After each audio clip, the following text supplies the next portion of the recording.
you defocus your eyes. The picture here, some of you might be familiar with it. I've used it before in some of my newsletters. You can see a face, of course, and this is the nature of illusion or glamour. One of many examples, of course. Because we're all so immersed in glamour that we actually don't see it. Glamours constitute part of the dweller on the threshold, our shadow, and we are not aware of it until it comes into reflection or focus through interacting with other people, or when we have major realizations. So glamour is threefold, of course. Comes from this book, Glamour, a World Problem. These three classes are a summary of that book, very basic summary. Obviously, I can't cram in too much information, but simply present so many points. But when you explore the science of glamour, the subject of glamour, you see that it is truly a science, as are all of these subjects being studied. This is the esoteric sciences. And they are challenging to understand because we have to really up our game, expand our mental capacity to grasp some of the concepts that are presented in the ages with them. This is occultism. We're learning the rules of the road. We're moving from being mystics, learning to be occultists. And that can take many lifetimes, of course. So that is one of the main books that this subject comes from, but the Tibetan mentions it throughout all the books, actually, the subject of glamour. So these three classes, actually it's listed 4 here, but it's really 3.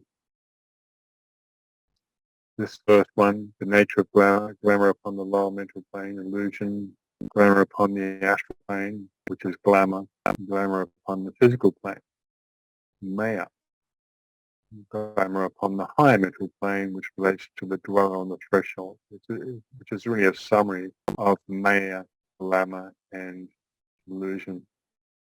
Maya or Maya, it's also pronounced.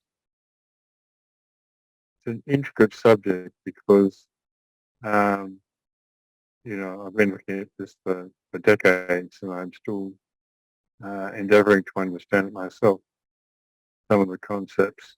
So don't worry if you, at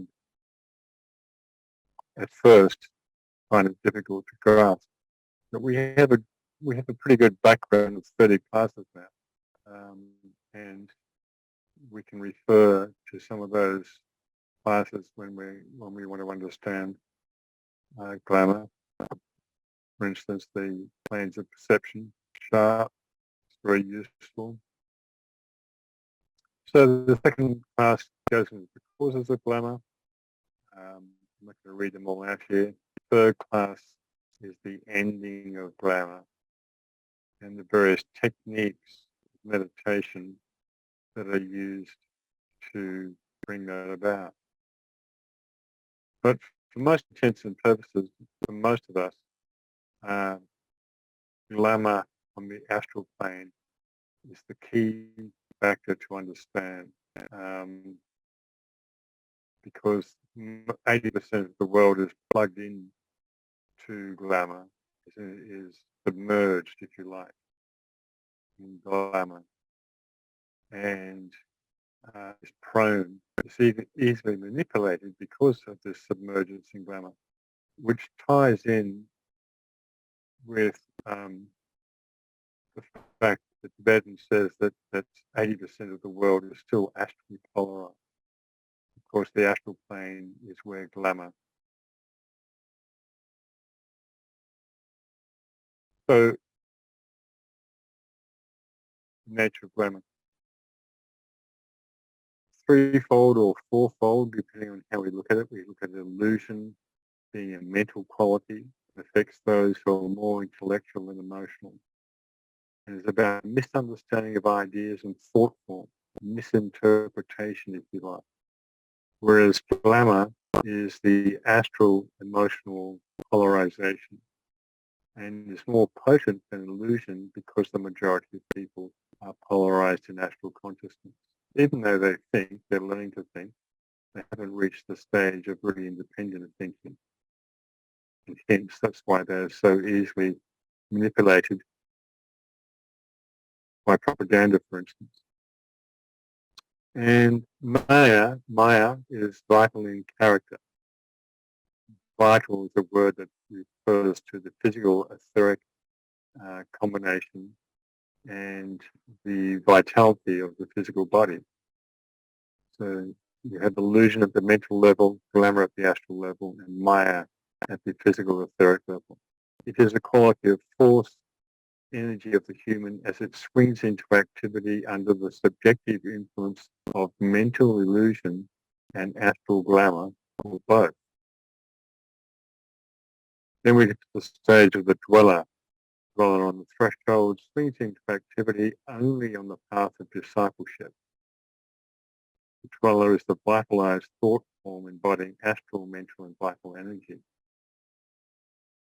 It's an important thing to remember because the dweller on the threshold is the sum total of all your unresolved baggage that you've been slipping from lifetime to lifetime, all the way up to the point of where you're standing on the path of discipleship. Then you have to deal with all that. It can take a few lifetimes to work through it all. So this diagram is from Glamour, a World Problem. You can see how we have the name of illusion, glamour, Maya, dwell on the threshold, the plane of perception, the opposite quality, the objective, the battleground, the technique. So the plane, we have mental, astral, etheric planes, of course, the physical brain consciousness at the bottom here. And the opposite quality to illusion is intuition, spiritual perception, intuition or direct knowledge, which is a dispelling factor and is only really met on the path of initiation as opposed to the path of discipleship, the world of ideas. Technique, contemplation by soul. So with glamour, we see on the astral plane, the opposite quality is illumination, is mental illumination, lucidity and vision. And the objective is to dissipate astral glamour with mental light. Battleground, the path of discipleship. Technique, meditation, holding the mind steady in the light. Maya, the etheric opposite is inspiration, objective, devitalization. Path of privation or purification. Technique, occultism, force manipulation. So this is very important for many of us, I think, who are approaching or have stepped upon the path of probation, which is before the path of discipleship, of course, which is before the path of initiation. And learning occultism, the rules of the road, so to speak, the science of occultism, the key and empowering factor, of course. Then we look at the dweller on the threshold, the physical brain consciousness. The opposite is the angel, the presence or the soul. The objective, discrimination. Battleground, the integrated personality. The technique, at-one-ment, and the end of duality.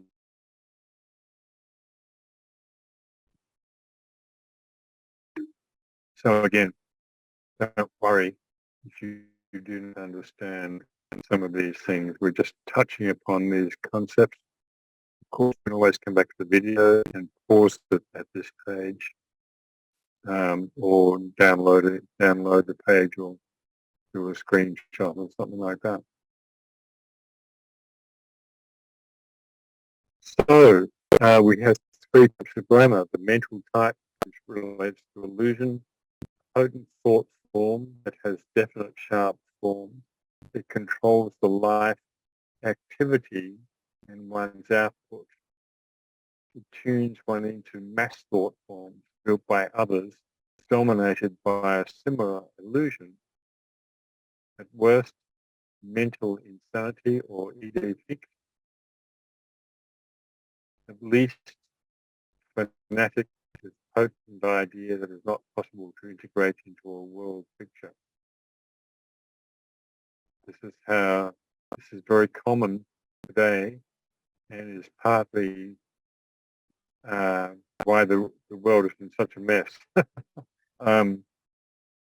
We have, because humanity is becoming increasingly polarized mentally, and therefore millions of humans are new to this realm and finding their way around, so to speak, learning the ropes with regard to mental polarization and the illusion that goes with that. Mental illusion is built around a definite intuition constructed by the mind that makes the appearance so real.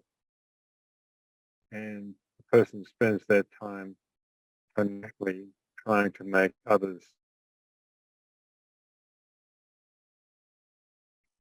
So the average mental type is subject to mass illusion and also the ancient theologies of religion, half-truths in philosophy, wrong concepts and thought. And the effect upon the world relates to divided schools of thought in religion, philosophy, science, sociology. They've split many times. They've been fragmented into splinter groups. We've seen a lot of this in the last few years, in fact. Various groups that subscribe to a particular philosophy that have become fragmented. Everything's kind of being turned upside down, inside out, and back to front.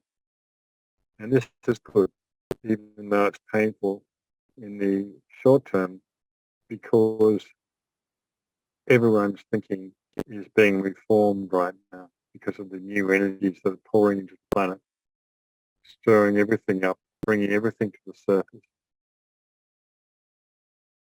So we have the idealists with their pet concepts in world literature. We need mediating interpreters of ideas. So we have a relative phantasmagoria of different types of thinking in the world today, and people really finding their whole new realms, whole new vistas of understanding, yet with all the illusions and glamours that go with those things. No one is free from glamour or illusion. If they were, they'd be a master of wisdom and they wouldn't have to come back, essentially.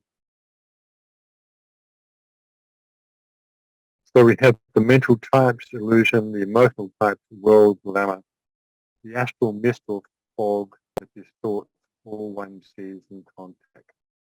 I started a Glamour meditation group a couple of years ago at the height of lockdown, and we're still going, and we're still really only just penetrating into some of the laws and ideas that are expounded upon in the book Glamour.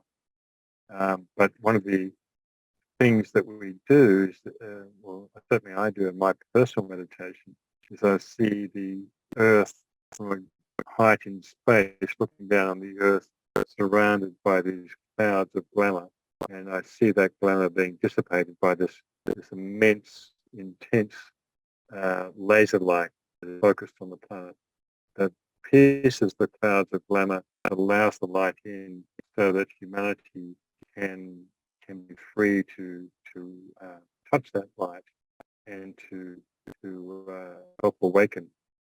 And done in group formation can be very powerful. So that kind of meditation, in fact, is taken from the book on glamour. There's a meditation for releasing ourselves from personal glamour that we'll explore next week. And there's a meditation similar one for group meditation in terms of world glamour. So we initiate many glamours that surround us. We do that ourselves. We merge with the world glamour. We plug into it every day. We can't avoid that. And so for a disciple on the path, or one who is on the path of aspiration, it's living in the world but not being of it, as they say, to interact with that world, but to be constantly vigilant of how we can step into the or buy into the dilemmas that are around us. And we can add this to millions of years of miasmas and glamour that started in Atlantean days, in the days of the selfish misuse of power that precipitated the Great Atlantean War. Illusion also comes from ideas that have come from a pure source but have been wrongly intuited and distorted by language. Glamour, however, is far older than illusion. Basically, the three root races that have passed correspond to Maya, Glamour, and illusion. Lemuria, Atlantis, and this root race, the Aryan movement.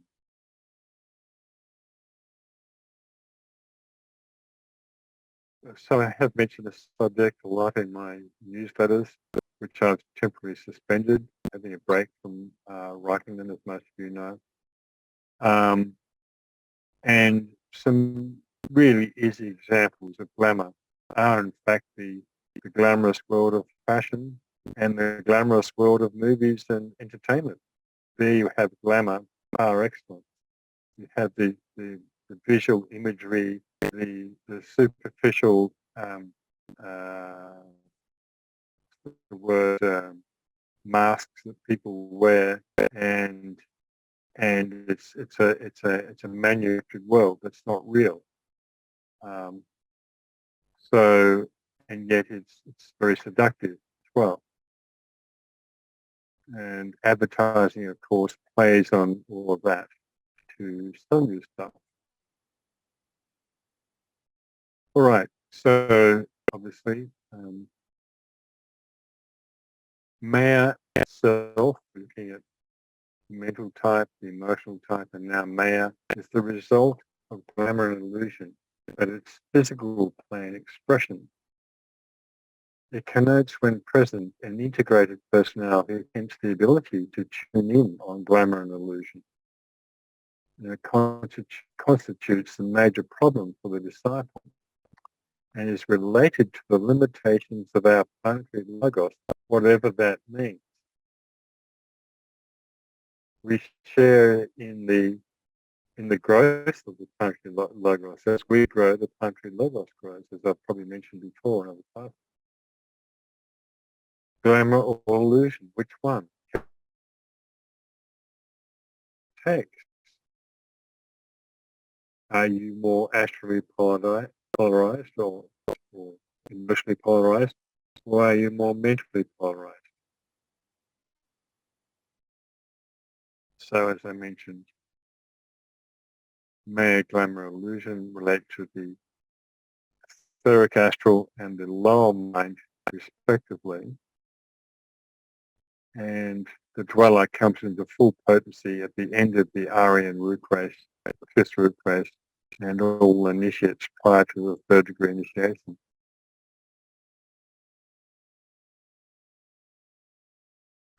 The subhuman kingdoms, the animal, vegetable, etc., are free of glamour and illusion, but are immersed in the world of Maya. So, I may have shown you this diagram before. I've had it in newsletters. We have the subplanes of the physical, astral, mental planes. It's kind of in reverse order to the usual planes of perception. And so we have physical Maya over here, encompassing the 7 subplanes of the physical etheric. The blue here, purple, can't see what color it is, are the is the physical plane itself, the three subplanes, the physical plane. The four violet here are the four etheric subplanes, and they relate to different qualities. At the physical, there's the substance of all evil sharing, so-called. Liquid, the life-giving substance. And we have hearing, touch, sight, taste, and smell. These things are touched upon or actually gone into in more depth in the Alice Bailey book called Letters on Occult Meditation. If ever you were to study one Bailey book over 24, that wouldn't be a bad choice. Then we have the astral plane here, of course, these bracketed parts here, astral glamour. And you see we have the higher correspondences to the physical senses of hearing, touch, sight, taste, smell, clairaudience, psychometry, clairvoyance, imagination, emotional idealism, etc. Then we go into the mental plane, lower mental plane and the higher mental plane, and we have this combination of astral and mental energy, which is called karma manas or desire mind tinged with emotion, the source of all earthly knowledge, distorted perceptions, propaganda. That's where most of the world is at this point, generally speaking. And so we have mental illusion here for the bracketed the whole of the lower and higher mental planes. Lower mental, the source of all concrete knowledge. The higher mental, the seat of the causal body and the soul, abstract thought. And so we have discrimination and discernment. Discrimination for the lower mental plane, perceiving differences between, distinguished from, or set apart. Whereas on the higher mental plane, discernment, refined, non-polarizing perception, taste, aesthetic appreciation, wise discretion, judgment. So we've been through this stuff before, but this is another way to look at it with regard to reminding ourselves of how glamour fits in to these various planes and subplanes. Okay, well, you can always put something in the chat as I talk and I'll stop and address any questions or clarifications. The four basic recognitions about glamour. Do tell, you say. 1. We inhabit the world of glamour, which is the result of A, our own past, wrong thinking, selfish desires, no vision of sole purpose, not until the mental body is more organized in one life or another. B, family, desire life, past and present, inherited psychological tendencies. This is a very interesting one to think about. What you have inherited in your family from your grandparents, your parents, siblings. Psychologically, we all have some sort of conditioning in that respect, cultural conditioning, family conditioning. C, national glamour, desires, illusions of any nation that they call the national characteristic. And we all carry those. In my recent brief visit to Australia, I recognized all my national characteristics that came flooding back to me as I talked the local lingo of an Australian.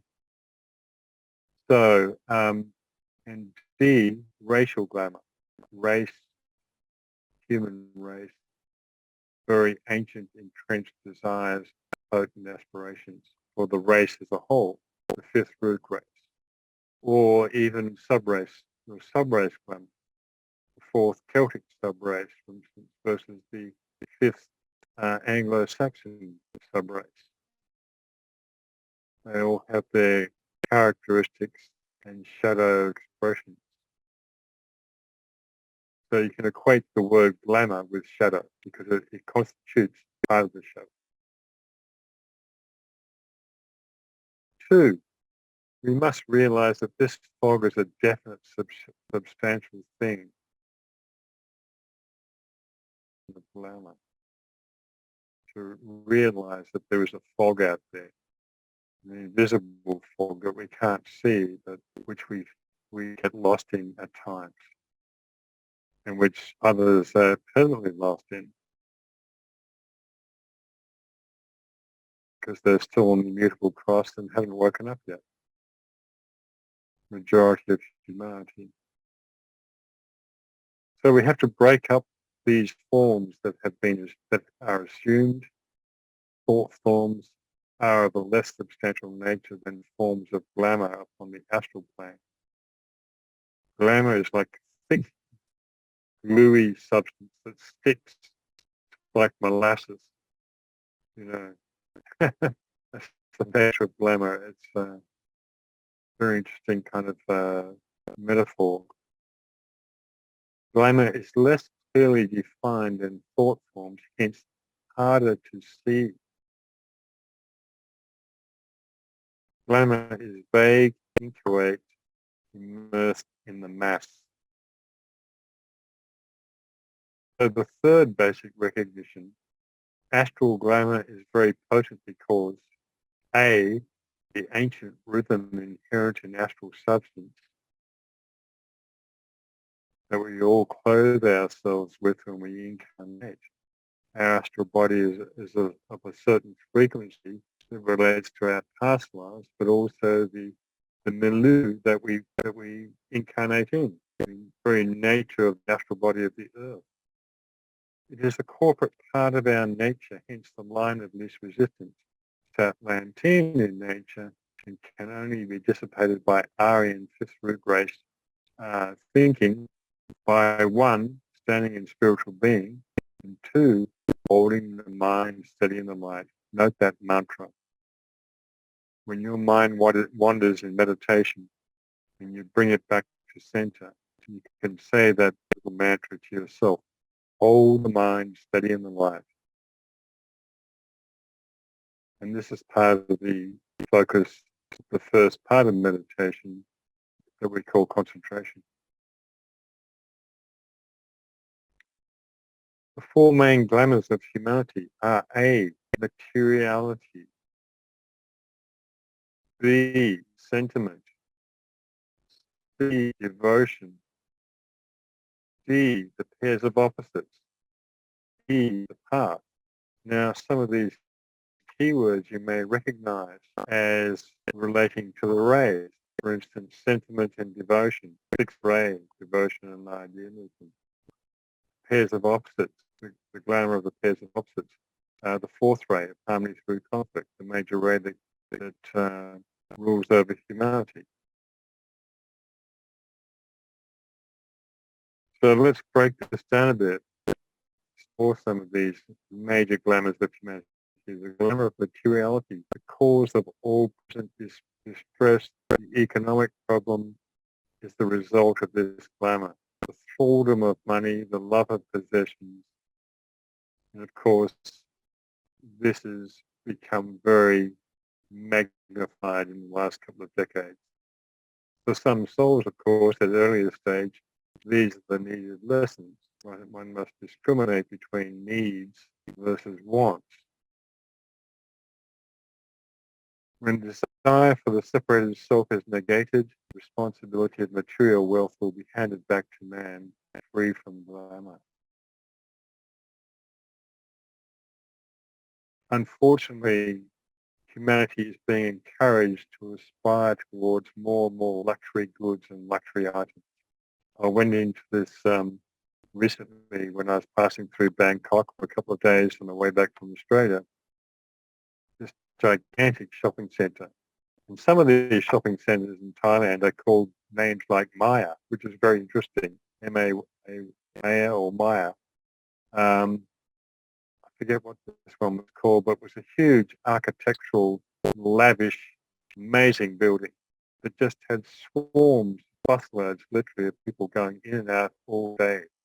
And all the major brands of luxury clothing and watches and so forth in there. And so the population's literally bedazzled by all this. And so they want that stuff. They want to step up from where they are to have that. So they aspire to have more luxury, more material. All right. So I was about to say, all possessions have a life of their own. They give out an emanation, an activity of their inherent atomic structures. Their counterparts are produced in the etheric or the astral and contribute to the swelling up of world glamour. I'm not talking to myself. Are we still here? I can see the connection still going. Yep, we Yes, hear you loud and clear. Okay, that's it was very low. good. Turn the volume down a bit. It got deafened there. Sorry about that. Good. Glamour of materiality, okay? So, like the number one glamour that the Tibetan identify that keeps humanity trapped in matter. And that's what the materialistic forces want to do. They want to keep humanity trapped in matter, retard its progress. So the second major one is the glamour of sentiment, emotional reaction, the sentimental understanding of love. Love for most is desire to love or be loved, and we have selfish motives. One may show amiable or pleasant qualities which will evoke reciprocation from a would-be lover or friend. Pseudo-love is based on the theory of love and service between husband, wife, and children. Affection is not love. It means to affect, and leads to or is expressed as desire expressed through the astral body. It's not the spontaneous desirelessness of the soul that Tibetan tells us. The glamour of sentiment imprisons and bewilders all the nice people in the world, people of goodwill, naturally, imposing upon them obligations which do not exist and produces glamour which must eventually be dissipated through pouring in of true love. It's a very, very powerful statement, I think, this one, because I see the glamour of sentiment in all levels of human experience, whether it's your own family or whether it's in spiritual groups. In fact. So it's a really deep one to meditate and reflect upon, I think. And it's because of the fact that the sixth ray is so strong, still in incarnation generally in the world, but also, of course, the most common ray that conditions the astral body of humanity. Most of us have six-ray, the majority have six-ray astral body. So we're prone to the six-ray glamours, such as sentiment and devotion. The glamour of devotion, six-ray types, devoted aspirant to a cause, teacher, creed, person, duty, responsibility, and swings into rhythm, world glamour. And it can bring a lengthy imprisonment, which the Master DK gives an example of himself. He held a lengthy imprisonment being devoted to his master, the Master Kuthumi, the Shohan of the second ray of love wisdom. That was a major wake-up call for DK. There is a quote about it somewhere in the books. It might be in Glamour or one of the other books. So quite often, glamour is one of our best traits. You can have a high spiritual devotion, but there's a shadow there. And the shadow is the blind devotion that we give to someone or something.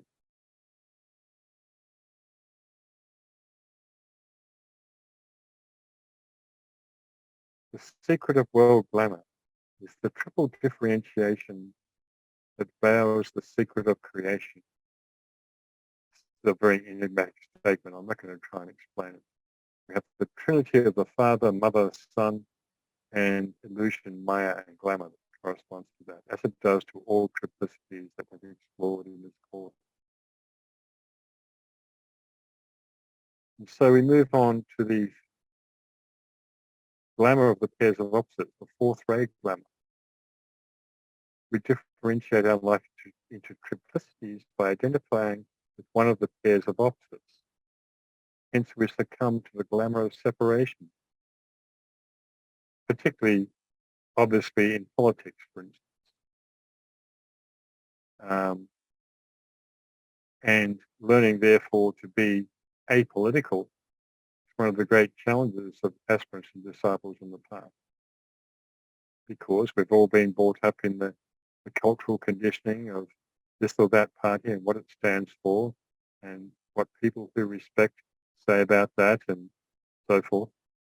How can we resist the temptation to identify with opposites or take sides? God produced pairs of opposites, spirit, matter, and the middle way, which is the soul aspect, we're told. Pairs of opposites on the astral plane are a reflection of spirit, soul, matter. So I know myself, I've been identified with the left side of politics since my younger days in Australia. And even up until a few years ago with regard to left-leaning candidates for the elections in Britain and USA. But now I've seen the light. I have become apolitical. Well, as close to apolitical as I've ever been in this life with regard to not taking sides. It's quite a sobering point to reach. And I probably haven't reached it entirely, but as I say, the closest I've felt I've been to it. So that's just one example, of course. We find these pairs of opposites in so many other fields, every field of human activity.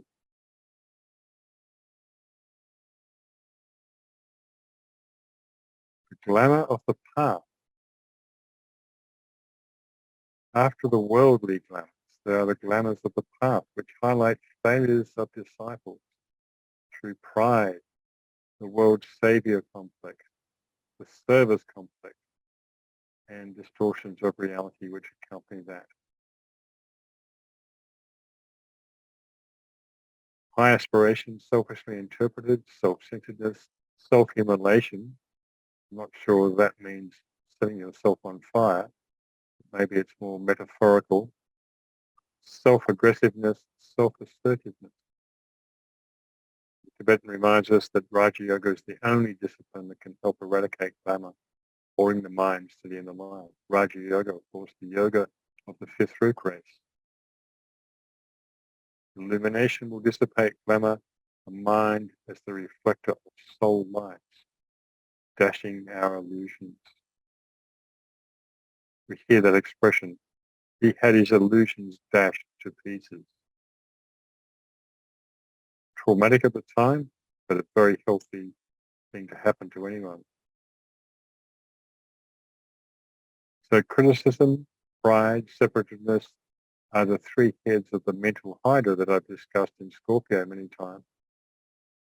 They are the main breeders of glamour because it relates to the lower mind, the separative nature of the lower mind. The critical factor in pride, of course. They are the main breeders of glamour. Interesting choice of words there. The main breeders of glamour in the lower mind. They are culturally glamorous characteristics. Because mental, they are causative. They are a source of glamour. So illusions becoming glamours are very powerful. You can't just divide them up into three separate groups. They are interpenetrating and overlapping, obviously. So illusions becoming glamours can be very powerful. Glamours always exist when there is unwarranted criticism, where it is not a person's place or duty to criticize. Pride that one is a disciple. I am serving the plan. Any sense of superiority or separative tendency. The antidote for most of these things, of course, is to live one's life with some humility. Humility, the antidote for hubris. The Buddha and his 900 arhats struck the first blow at glamour with the Buddha's Four Noble Truths. Before I go into that, there's a comment here. Someone's saying that the clarity and volume of your audio comes and goes, at least for me. Yes, I'm sorry about that. Not much I can do about it, unfortunately. It might be my end, it might be your end, it might be somewhere in between. Hopefully it's not too bad for the rest of us. So, Four Noble Truths. 1. Distance is inseparable from suffering. Each of these lines you can meditate on for a couple of hours, I think. 2. Cause of suffering is desire. 3. Cessation of suffering is through eradicating desire. 4. The path to the cessation of suffering is the Noble Eightfold Path. Most of you have heard of, I'm sure. 1. Right belief. 2. Right intentions. 3. Right speech. 4. Right actions. 5. Right livelihood. 6. Right endeavoring. 7. Right mindfulness. 8. Right concentration. And in the Buddhist textbooks, you can read chapters and chapters on each of these 8 parts of the Noble Eightfold Path. They are umbrella headings for vast commentary, because some of these headings are somewhat enigmatic in terms of immediate understanding. Of course, the Buddha is closely related to Taurus, where the moon is exalted, relating to the mayor of form. And of course, Taurus is the bull of desire, the bull of desire that causes suffering, cessation of suffering, and so forth. The Buddha himself was a Taurus, gained enlightenment in Taurus and left us in Taurus. So desire which arises in Taurus finds its satiation in the opposite sign, Scorpio. So forth. Taurus is the mother of illumination, however. The Christ struck the second blow to glamour, emphasizing individual responsibility and brotherhood. This is great, isn't it? To teach us to take responsibility for our actions and our situation and our karmic impediments, whatever they may be. In the future, the new group of world servers and the Christ with his so-called 9,000 initiates will strike the next blow against glamour. And this will happen during the Aquarian age. 9, of course, is the number of initiation. 9,000 is a symbolic number. It could be more, it might be less. But I suspect it's at least 9,000. Maybe 90,000, 900,000.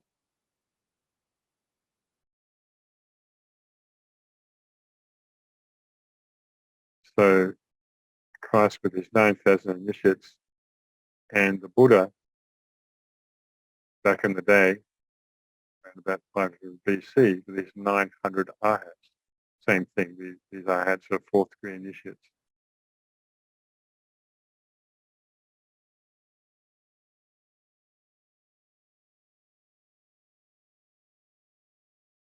Four keynotes to the solution of glamour.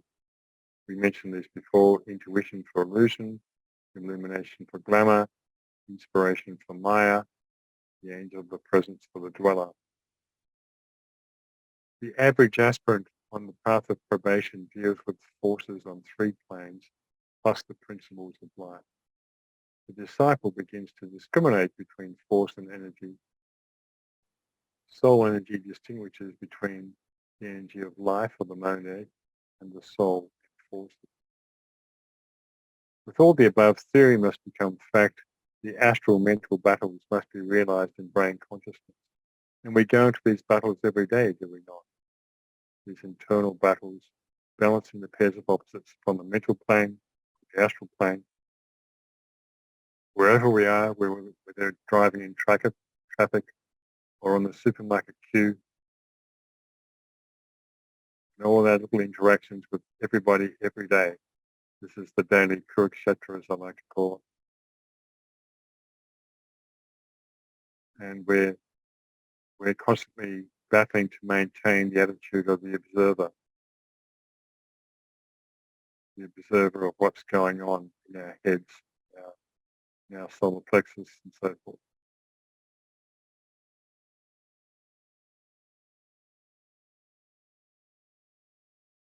Integrating and synthesizing experiences in the three worlds form part of quality equipment called soul. They can be extracted as sattvas or into the causal body of the soul, as they are generally every lifetime. So intuition is evoked through alignment and contact with the soul. The soul is evoked through alignment and contact, bringing illumination. The intuition soul works differently upon the personality, and this has to be realized upon the physical plane. The intuition soul light can return to the astral plane through conscious effort, or can be directed to the astral plane through conscious effort. We must ascertain clearly what the glamour or the feeling or illusion of thinking is. We can become a victim, yet also a dissipator of glamour and illusion. We can sink periodically into glamours that have conditioned us, that we've brought in from past lives and have been evident all through our life. We can still be working on those glamours when we're in our 60s or 70s. We can be conscious, even if we're conscious of that particular glamour, because of the depth of its settling into our being over many lives. The glamour of authority. This is a super important one because we have been subjected to this glamour for the last 3 years. It relates to the first ray of willow power and authority in many fields of human experience, particularly in science, the glamour of scientific authority, that which masquerades as science, the glamour of political authority, of course, the mass glamour which has its roots in mass psychology. Humanity is safeguarded from themselves by laws, authority, state control, dictatorship, or monarchy. This has been the case for centuries, of course. But now, as humanity is waking up and becoming more independent in their thinking, these old systems are no longer needed. And this is what we're experiencing in the world today, the breaking down and the recognition that these mass psychologies are controlling humanity, that they're being abused by the state, the authority of the state, and so forth. The standardization and regimentation caters to the fear complex, which is a seed of all glamour on the planet. It's the Ray 2 types particularly subject to, and the astral plane. So in the Inquisition, many centuries ago, we had church authority, the glamour of church, religious authority, and of course, the authority of various organizations, government, penalties that were given out, such as being burnt at the stake. If there's anything that's going to scare the rest of the population, something like that is going to be imprinted very powerfully on people. A disciple can be freed from imposed control of orthodoxy, but in turn can fall prey to glamour of his or her own ideal of freedom and therefore become a prisoner of freedom. So we have all these little kind of contradictions. We must accept the authority of the soul or the group of souls that we are associated with. Remember that we are treading the path in unison with others. Very empowering, of course. We are bands of brothers, of soul brothers who recognize each other and support each other, particularly during times like we're in now, in terms of global crisis.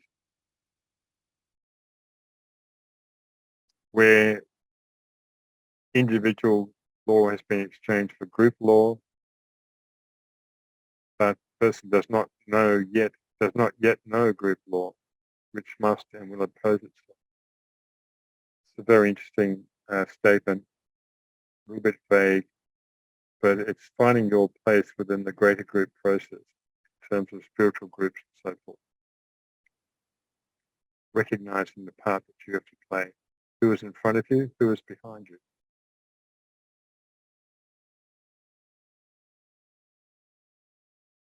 The individual must be careful in desiring freedom that group responsibilities are not shirked. Is group integrity being sacrificed? So in this Glamour meditation that my group does once a week and then has a discussion on Glamour, an occult discussion on Glamour afterwards, we have the three major glamours that we've identified as the most powerful today in the world. But there are other sort of sub-glamours that come in under each heading. And so we have, again, the first, second, and third aspects. We have the glamour of authority, which corresponds to what DK tells us are the destroyers of souls. Then we have, that corresponds to the first ray. The one that corresponds to the second ray of love wisdom is division, the deluders of souls. Division being separation, that we touched upon before, separativeness. And boy, did we see a lot of separation in the last few years in spiritual groups, in families, in businesses, you name it. It wasn't just a split, it was like a fragmentation, splintering that took place, where this energy of division perpetrated by the dark forces was successfully broadcast throughout the planet, as and in concert, of course, with the glamour of authority and the glamour of manipulation, the third ray glamour manipulation, the manipulators of souls. There's in one of the books talks about the destroyers of souls, the looters of souls, and manipulators of souls. And they correspond to these three rays. Third ray, of course, corresponds to media and propaganda. That's what we saw in the last few years. And we're still seeing it, of course. We saw the glamour of scientific authority. We saw the division that was created as a result of all that.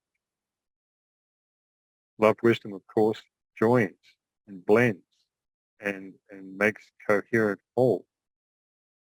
The opposite, of course, is hatred or division. And of course, fear is the underlying factor of all glamours, very ancient. We can say to ourselves that we don't fear anything, that we are fearless. But when you really explore what fear is esoterically, it becomes apparent how it permeates, how it's so ancient that it permeates the whole etheric, physical, astral, and mental planes. So I've written underneath here, you may not be able to read it, but 1, authority, control, 2, division, separation, 3, manipulation, devious and continuous manipulation. These glamours cover selfish global domination, fear, materialistic planning, dark strategies, fascism, totalitarianism, misuse of science and money, the forced reset. The weekly group that you do, Philip, is that like another group like this, or is it more of a private thing that you guys do? Yeah, it's an invitation only. Oh, okay. So we have certain criteria for it. One of which is being a student of these teachings. Another of which is being experienced in meditation for a fairly long time, and a few others. So, but contact me privately if you wish to inquire further about that on my email. Okay. Philip@esotericastrologer.org. Yeah, I'm leaving for Portugal and Spain tomorrow from Toronto, Canada. Oh, really? Okay. Who am I Yeah, talking to? my name's Adam Grant. Adam. Hi, Adam. Hi. Very good. Well, Yeah, have a good holiday. yeah, it's going to be nice. Rachel says, what type of glamour addictions are there particular spiritual skills recommended to tackle them? Well, addiction is the glamour of desire, is not that we just discussed. It's a six-ray glamour. It emanates from the astral body. So it's addiction to so many different things, whether it's substance abuse, sex, obsession with money.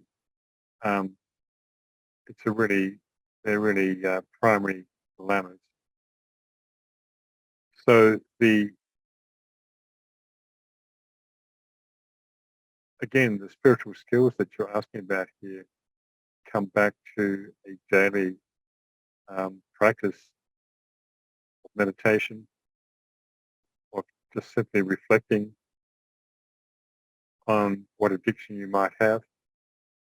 And of course, there are many modalities or ways that we can deal with addiction. There are many great psychotherapists out there. There's endless approaches to tackling addiction. So you have to really go out and figure out for yourself.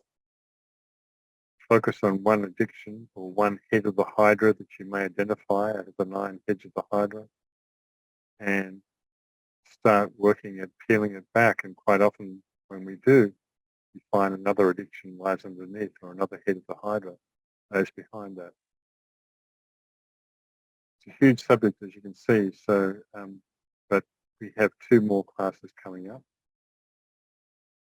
Of course, you can buy the book as well and read it.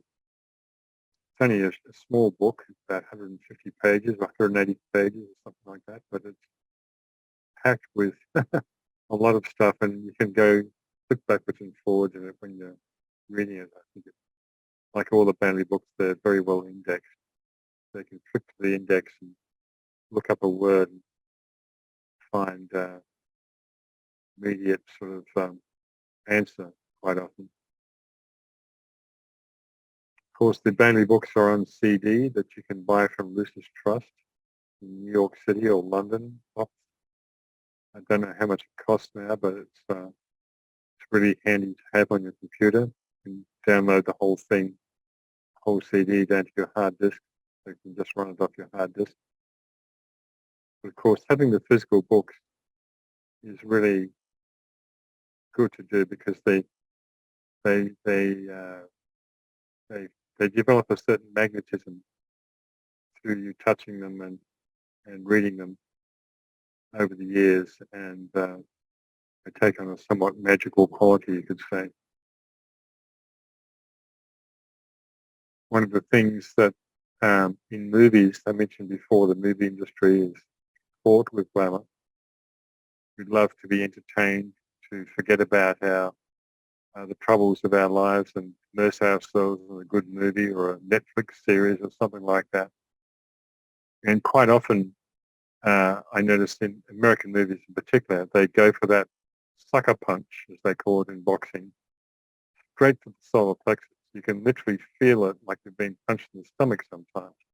With some of the emotional, sentimental manipulation that takes place in movies that movie makers know will elicit a response from the audience, which can be good in terms of dramatic, artistic expression for the movie makers, but it also can hold people in thrall or imprisonment further